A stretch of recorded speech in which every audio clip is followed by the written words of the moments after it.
ఈ చిలకన్నీరు మొక్కల్ని ఏం చేద్దామంటారు? చూసారా, అసలు ఒక్క పువ్వు వస్తుందేమో. రోజు 3 నెలల నుంచి నీళ్లు పోసి పెంచి పోషించా. ఇండియా నుంచి తెచ్చుకున్నా దొంగచాటుగా. అయినా కూడా 3 నెలల నుంచి నీళ్లు పోసి పెంచి పోషిస్తున్నా పూలు రాలేదు ఇంతవరకు. చూడండి అక్కడక్కడ ఎలా పెట్టాను.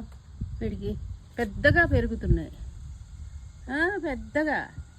పూలు మట్టుకు రావట్లే. వీటిని పీకేద్దామా అంటే ప్రాణం అప్పట్లా. పీకేస్తా ఇంకో వారం రోజులు చూసి. ఇలా చెప్పామనుకోండి, బెదిరించామనుకోండి, పూలు పూస్తాయి. గొడ్డు మోతులు అంటారు తెలుసా? పూలు పూయిపోతే మీకు తెలుసా లేదా? గొడ్డు మోతులు అంటారు.